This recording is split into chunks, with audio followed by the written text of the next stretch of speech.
ನಮಸ್ಕಾರ ಸ್ನೇಹಿತರೆ, 2023-24ನೇ ಸಾಲಿನ 10ನೇ ತರಗತಿ ಪರೀಕ್ಷಾ ಫಲಿತಾಂಶಕ್ಕೆ ಎಲ್ಲ ವಿದ್ಯಾರ್ಥಿಗಳು ಕೂಡ ಕಾಯುತ್ತಿದ್ದೀರಿ.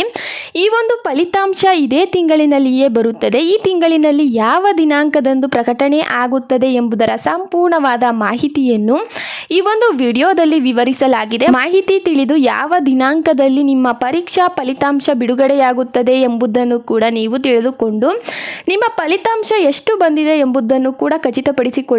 ನೀವೇನಾದರೂ ಅನುತ್ತೀರ್ಣರಾಗಿದ್ದರೆ ಮುಂದೇನು ಮಾಡಬೇಕು ಎಂಬುದನ್ನು ಕೂಡ ಈ ಒಂದು ವಿಡಿಯೋ ಮುಖಾಂತರ ತಿಳಿದುಕೊಳ್ಳಿರಿ. ಯಾರಿನ್ನೂ ಸಬ್ಸ್ಕ್ರೈಬ್ ಮಾಡಿಕೊಂಡಿಲ್ವೋ ಕೂಡಲೇ ಸಬ್ಸ್ಕ್ರೈಬ್ ಮಾಡಿಕೊಂಡು ವಿಡಿಯೋಗೊಂದು ಲೈಕ್ ಕೊಡಿ ಫ್ರೆಂಡ್ಸ್. SSLC ಪರೀಕ್ಷಾ ಫಲಿತಾಂಶ ಯಾವ ದಿನಾಂಕದಂದು ಬಿಡುಗಡೆ ಆಗಲಿದೆ ಎಂಬುದನ್ನು ತಿಳಿದುಕೊಳ್ಳೋಣ ಬನ್ನಿರಿ. ವಿದ್ಯಾರ್ಥಿಗಳೇ, ಯಾರೆಲ್ಲ ಈ ವರ್ಷದಂದು ಪರೀಕ್ಷೆಯನ್ನು ತೆಗೆದುಕೊಂಡು ಬರೆದಿದ್ದೀರೋ ಅಂಥವರಿಗೆ ಇದೇ ತಿಂಗಳಿನಲ್ಲಿಯೇ ಪರೀಕ್ಷಾ ಫಲಿತಾಂಶ ಕೂಡ ಬಿಡುಗಡೆ ಆಗುತ್ತದೆ.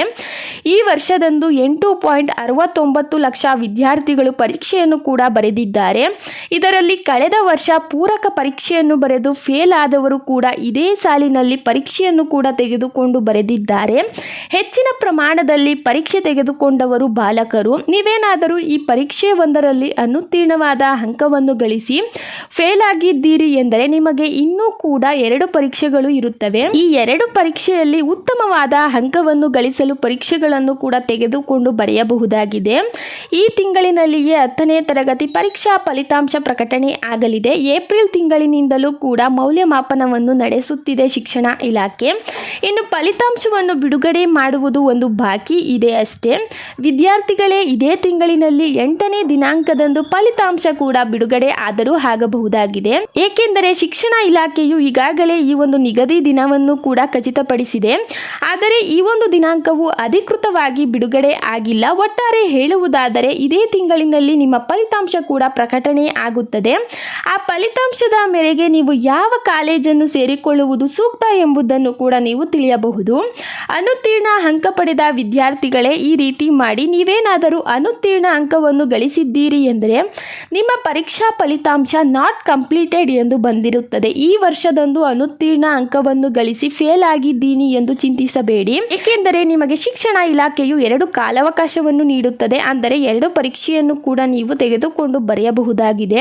ಈ ಸಾಲಿನಲ್ಲಿ ಬರೆದಿದ್ದೀರಿ ಎಂದರೆ ನಿಮಗೆ ಇನ್ನೂ ಕೂಡ 2 ಪರೀಕ್ಷೆಗಳನ್ನು ಬರೆಯುವಂತಹ ಅವಕಾಶವನ್ನು ನೀಡಿದೆ ಶಿಕ್ಷಣ ಇಲಾಖೆ. ಆ 2 ಪರೀಕ್ಷೆಯಲ್ಲಿ ಪರೀಕ್ಷೆ 2 ತೆಗೆದುಕೊಂಡು ಮೊದಲು ಬರೆಯಬೇಕು. ಬಳಿಕ ಈ ಒಂದು ಪರೀಕ್ಷೆಯಲ್ಲಿ ಕೂಡ ಉತ್ತಮವಾದ ಅಂಕವನ್ನು ಗಳಿಸಲಿಲ್ಲ ಎಂದರೂ ಕೂಡ ನೀವು ಮುಂದಿನ ಪರೀಕ್ಷಾ 3ರಲ್ಲಿ ಅರ್ಜಿ ಸಲ್ಲಿಕೆ ಮಾಡಿ ಪರೀಕ್ಷೆಯನ್ನು ಕೂಡ ಬರೆಯಬಹುದು. ಹೆಚ್ಚಿನ ಅಂಕವನ್ನು ಗಳಿಸಲು ಹೆಚ್ಚಿನ ಆಸಕ್ತಿಯನ್ನು ಯಾರೆಲ್ಲ ವಿದ್ಯಾರ್ಥಿಗಳು ತೋರುತ್ತಾರೋ ಅಂಥವರು ಕೂಡ ಪರೀಕ್ಷೆ 2 ಪರೀಕ್ಷೆ 3 ಕೂಡ ಬರೆಯಬಹುದು. ಫೇಲ್ ಆದ ವಿದ್ಯಾರ್ಥಿಗಳು ಕೂಡ ಈ 2 ಪರೀಕ್ಷೆಯನ್ನು ತೆಗೆದುಕೊಂಡು ಬರೆಯಬಹುದಾಗಿದೆ. ಈ ರೀತಿಯ ಒಂದು ಬದಲಾವಣೆಯನ್ನು ಶಿಕ್ಷಣ ಇಲಾಖೆ ಈ ವರ್ಷದಂದೇ ಮಾಡಿದೆ. SSLC ರಿಸಲ್ಟ್ ಅನ್ನು ಈ ರೀತಿ ಚೆಕ್ ಮಾಡಿ. ಮೊದಲಿಗೆ ಎಲ್ಲ ವಿದ್ಯಾರ್ಥಿಗಳು ಕೂಡ ಡಿಸ್ಕ್ರಿಪ್ಷನ್ನಲ್ಲಿರುವಂತಹ ಲಿಂಕ್ ಅನ್ನು ಕ್ಲಿಕ್ಕಿಸುವ ಮುಖಾಂತರ ಅಧಿಕೃತ ವೆಬ್ಸೈಟ್ಗೆ ಭೇಟಿ ನೀಡಿರಿ. ಭೇಟಿ ನೀಡಿದ ಬಳಿಕ ನಿಮ್ಮ ರಿಜಿಸ್ಟರ್ ಸಂಖ್ಯೆ ಹಾಗೂ ನಿಮ್ಮ ಹುಟ್ಟಿದ ದಿನಾಂಕವನ್ನು ಹಾಕುವ ಮುಖಾಂತರ ನಿಮ್ಮ ಫಲಿತಾಂಶವನ್ನು ಕೂಡ ನೋಡಬಹುದು. ಈ ಒಂದು ವೆಬ್ಸೈಟ್ನಲ್ಲಿ ಯಾವ ದಿನಾಂಕದಲ್ಲಿ ಪರೀಕ್ಷಾ ಫಲಿತಾಂಶ ಬಿಡುಗಡೆಯಾಗುತ್ತದೆ ಆ ಸಂದರ್ಭದಲ್ಲಿ ಮಾತ್ರ ಈ ರೀತಿ ಚೆಕ್ ಮಾಡುವಂತಹ ಅವಕಾಶವನ್ನು ನೀಡಲಾಗುತ್ತದೆ. ಆ ದಿನಾಂಕದಲ್ಲಿ ಈ ಒಂದು ಪರೀಕ್ಷಾ ರಿಸಲ್ಟ್ ಅನ್ನು ಕೂಡ ನೀವು ಸುಲಭವಾಗಿ ನೋಡಬಹುದು. ವಿಡಿಯೋವನ್ನು ನೋಡಿದ್ದಕ್ಕೆ ಧನ್ಯವಾದಗಳು. ಇದೇ ರೀತಿಯ ಮಾಹಿತಿಗಳಿಗಾಗಿ ನಮ್ಮ ಟಾಪ್ ಟಾಲ್ಕರ್ ಯೂಟ್ಯೂಬ್ ಚಾನೆಲ್ ಅನ್ನು ಸಬ್ಸ್ಕ್ರೈಬ್ ಮಾಡಿಕೊಳ್ಳಿ.